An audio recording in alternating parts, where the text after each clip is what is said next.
Bharatiya Janata party અનુસૂચિત જાતિ મોરચા વડોદરા મહાનગર દ્વારા રાષ્ટ્રીય બંધારણ દિવસ નિમિત્તે વિશ્વનું સૌથી લાંબુ લખાયેલું સંવિધાન એટલે ભારતના સંવિધાનની પોથી વિશ્વવિખ્યાત MS યુનિવર્સિટીની ફાઇન આર્ટ્સ ફેકલ્ટી ખાતેથી સુવિધાની પોથીની પદયાત્રા નીકળી વડોદરાના કમાટીબાગ ખાતે આવેલ સંકલ્પ ભૂમિ ખાતે પૂર્ણ થઈ હતી।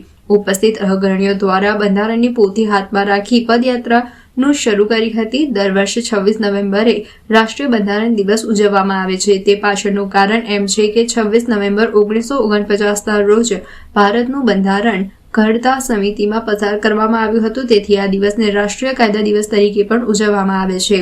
ભારતીય બંધારણ ન્યાય, સમાનતા, સ્વતંત્રતા અને સંઘને સુરક્ષિત રાખવા માટે દેશને સ્વતંત્ર, બિનસાંપ્રદાયિક, સ્વાયત્ત અને પ્રજાસત્તાક ભારતીય નાગરિક તરીકે રચવા માટે અપનાવવામાં આવ્યો હતો। ભારતનું બંધારણ દુનિયાનું સૌથી મોટું બંધારણ છે। તે કોઈ પ્રિન્ટ કે ટાઈપરાઇટર દ્વારા નહીં પણ હાથેથી લખવામાં આવ્યું હતું। તેને લગતા 2 વર્ષ 11 મહિના 18 દિવસ થયા હતા અને તેમાં 284 લોકો દ્વારા હસ્તાક્ષર કરવામાં આવ્યા હતા। આ કાર્યક્રમમાં ભારતીય જનતા પાર્ટી શહેરવાડી વિધાનસભાના ધારાસભ્ય મનીષાબેન વકીલ, અનુસૂચિત જાતિના પ્રમુખ હર્ષદ પરમાર, વડોદરા શહેર મહામંત્રી સત્યન કુલબકર, નગર પ્રાથમિક શિક્ષણ સમિતિના અધ્યક્ષ નિશિત દેસાઈ તેમજ ભારતીય જનતા પાર્ટીના ચૂંટાયેલા પ્રતિનિધિઓ તેમજ મોટી સંખ્યામાં કાર્યકરો ઉપસ્થિત રહી આ કાર્યક્રમને સફળ બનાવ્યો હતો।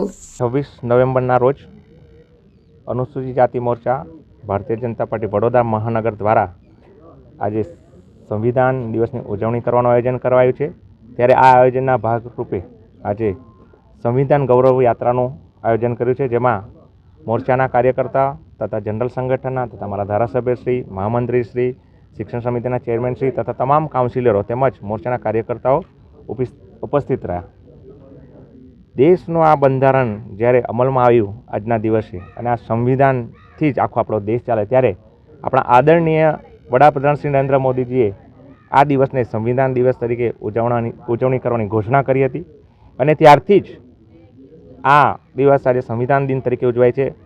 બાબા સાહેબને ખરું સન્માન જો આપ્યું હોય તો એ ભારતીય જનતા પાર્ટી આપ્યું છે, માન્ય નરેન્દ્રભાઈ મોદીજીએ આપ્યું છે। અગાઉ આને કાનૂન દિન તરીકે ઉજવાતો, પરંતુ દેશ જ્યારે સંવિધાનથી ચાલતો હોય અને આ સંવિધાનથી જ આખા કાયદાનો અમલ થતો હોય ત્યારે માન્ય મોદી સાહેબ આને સંવિધાન દિન તરીકે ઉજવવાનું જ્યારે જાહેર કર્યું છે, ત્યારથી જ આ સન્માન્ય દિનને બાબા સાહેબને ખરી શ્રદ્ધાંજલિ તેમજ બાબા સાહેબને ખરું સન્માન જો એક આપ્યું હોય તો એ માન્ય નરેન્દ્રભાઈ મોદીજી આપ્યું છે। અને અમે આ દિવસને અમે સૌ અનુસૂચિત સમાજના લોકોએ પણ ગર્વની લાગણી અનુભવી છે કે આજના દિવસને આ સંવિધાન દિન તરીકે જ્યારે ઘોષિત કર્યો છે, ત્યારે અમે પણ ખૂબ માન્ય વડાપ્રધાનશ્રીનો પણ આભાર માનીએ છીએ અને સાથે ભારત રત્ન બાબા સાહેબને પણ દિલથી નમન કરીએ છીએ કે અમને જે સન્માન આપ્યું છે એ બાબા સાહેબના આભારી। આજે અમે ફાઇન આર્ટ્સ MS યુનિવર્સિટીના ગેટથી સંકલ્પ ભૂમિ સુધી કાર્યક્રમ કર્યો અને અહીંયા ફુલાર વિધિ કરીને હવે અમે એક શપથ ગ્રહણ કરીશું અને આ કાર્યક્રમ ત્યારબાદ સંપન્ન કરીશું। 26 નવેમ્બર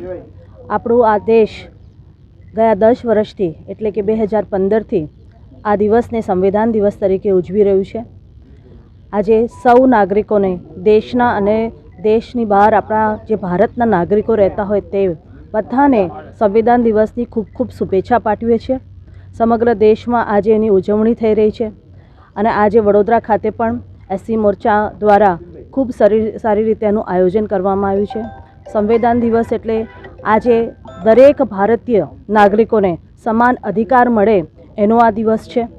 સાથે સાથે આ એકતાનો દિવસ છે કે બધા જ પહેલાં ભારતીય છે અને બીજી બધી વાત પછી આવે છે।